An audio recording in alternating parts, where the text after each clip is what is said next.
Good morning, grade 9 mga Diyos. Good morning, sir. Before we start, can we check under your chairs if there are any trash?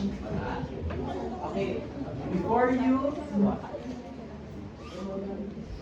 sit, before you take your seat, kindly align your chairs.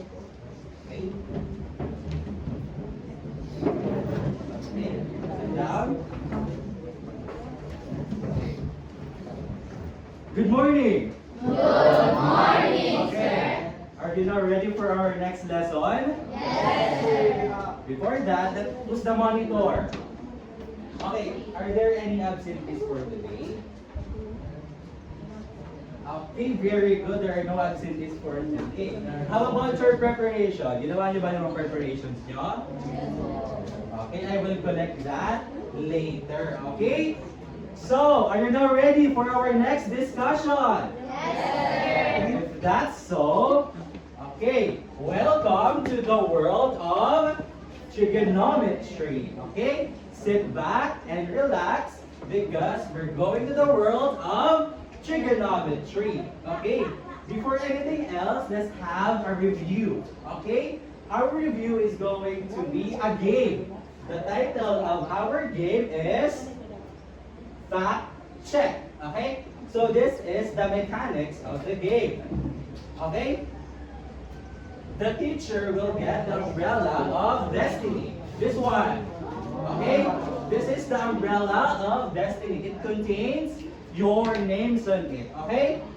The chosen player will go in front and answer the question flashed on the monitor. Next, the player will raise either the smiley emoji, a smiley emoji, or the heart emoji. And after that, if the player gets the answer correctly, you will proceed to our trigo treats para makuha yung prize niya dito. Okay? And matatapos ang game kapag naubos na lahat ng questions. Are you now ready? You will say stop, okay? And one student will pick a raindrop or droplet, okay? Okay, I will turn. You will say stop. Stop. Okay, Angel, can you please pick one droplet? Sino ba lang? Sige. Sino yan? Queen! Queen! Okay, Queen. Here is... Okay, get this. Okay, so here is your question. What is the ratio of the length for sine? Okay, what's your answer? Heart emoji. Okay, the correct answer is heart emoji. Congratulations! Get your trigo treats. Okay, get your trigo treats. Okay, get your trigo treats. Ang kunin yung prize dito. Okay? Number 2. Kunin mo number 2 dito. Okay, next. Next, I will spin ha. Okay, you will say stop. Stop. Okay, come here, Laika. Pick one droplet. Who's that? Who's that? Gian. Where's Gian? Okay, Gian. Okay, this is your next question. What is the ratio for the length of cosine? Cosine. Cosine. Cosine. Oh. Pag hindi nasagutan, syempre mapupunta to sa iba. Okay? Again, 5 seconds. Heart emoji. The correct answer is smiley. Okay. Mali yung sagot, kaya kukuha ka dito ng isa. Na makakuha ng premyo mo. Go! Pick one, pick one. Pick one. Pick one. What's this? Lujen! Get your prize, Lujen! Lujen, get your prize! Okay, next! Next! Come here, Shane! Come here, Shane, get one! Get one? Jansen! Okay, where's Jansen? Okay, this is your question. What is the ratio for tangent? For tangent. Okay, tangent, tangent. Okay, the correct answer is smiley face. Congratulations. Get your trigo treat. Okay, next. Okay. Get one. Oh. Joseph! Come here, Joseph! Joseph! Okay, take piano. Okay, this is your question. Okay. What is the ratio of the length for cosecant? Cosecant. Raise your emoji. Okay, the correct answer is smiley. Congratulations. Get your tree. Next. Pick one. Ashley. Pick one. Next. Like a G. Okay, like a G. Okay. Next. What is the ratio of the length for second? Second. Okay, the correct answer is smiley. Okay, pick one. Who will get the prize? Who's that? Jason, get your reward. Okay. Next, last. Christy, pick one. Who's that? Junel. Okay, Junel. Okay, Junel. What is the ratio for the length for cotton gel?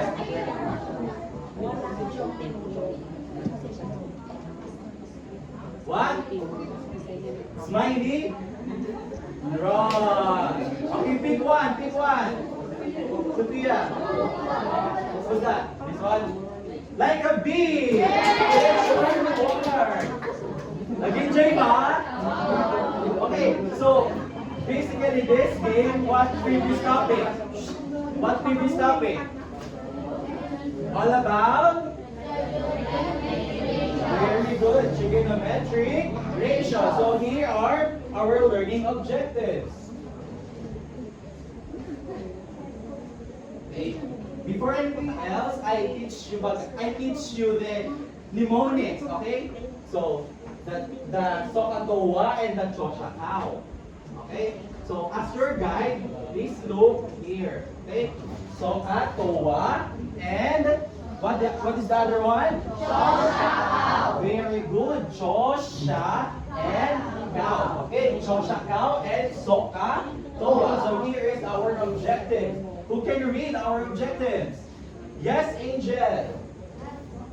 Yes, Cole.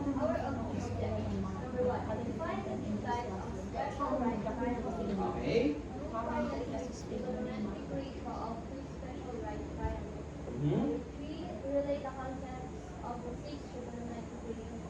Okay, thank you so much. So next, we're going to have another activity.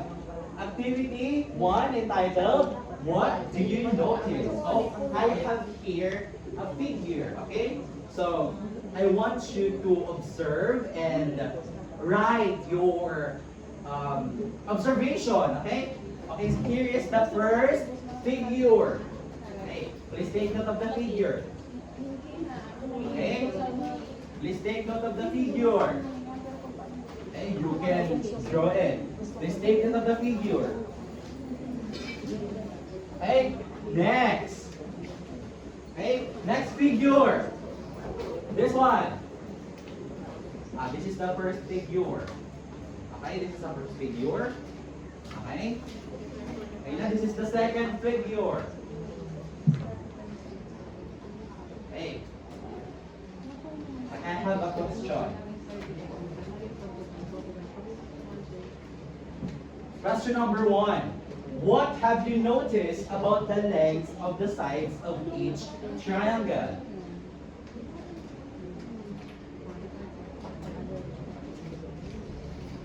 Anyone? What have you noticed? Base angles, the sides, measurements. What have you noticed? Differentiate or differentiate. Yes, like differentiate the two figures. This figure and this figure. Okay?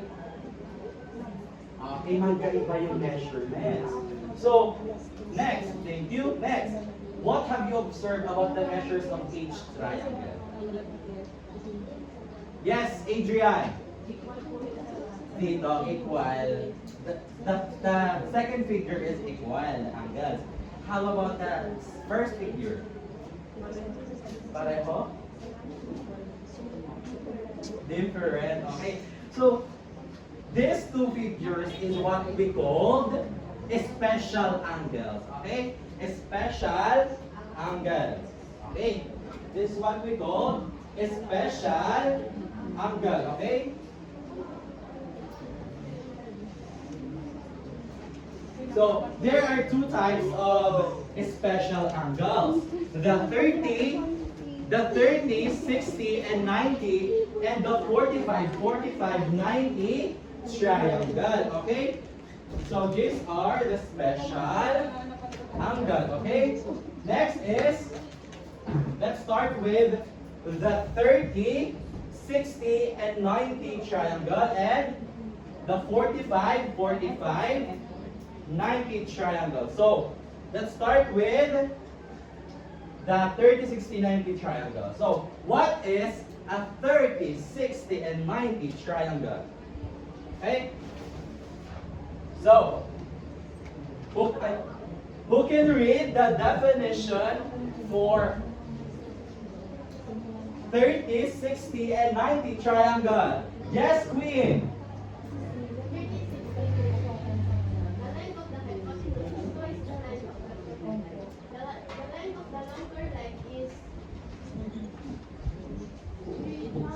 Square root of 3 is the length of the shorter leg. Okay, very good, Queen. So, let's put this into the mathematical formula, okay? Let's start with the first one. Who can try to write the mathematical formula? The length of the hypotenuse is twice the length of the shorter leg.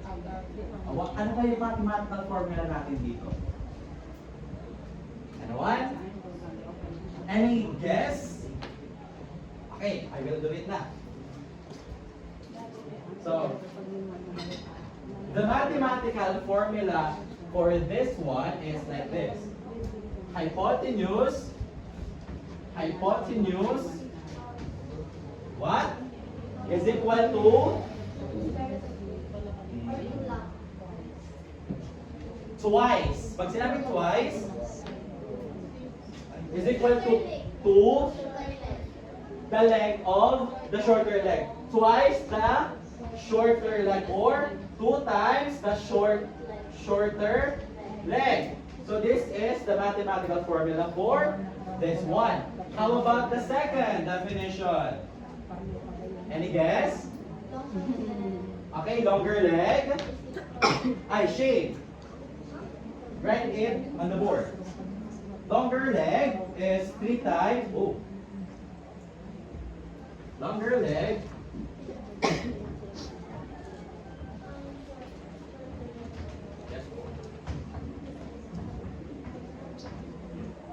Okay. The length of the longer leg is 3 times, square root of 3 times the length of the shorter leg. Yes po. Okay, the longer leg is square root of 3 times the shorter leg. Shorter leg.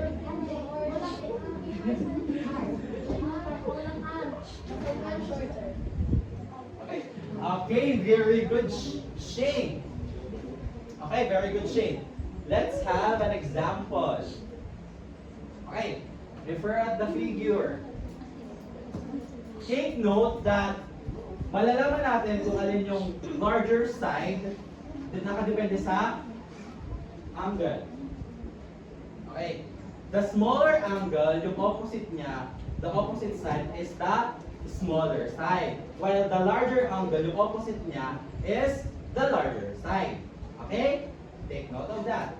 So, here are the example. Here is the example. Okay? Where is the the shortest side?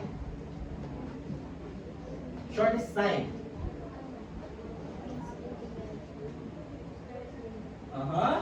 Again, I will repeat.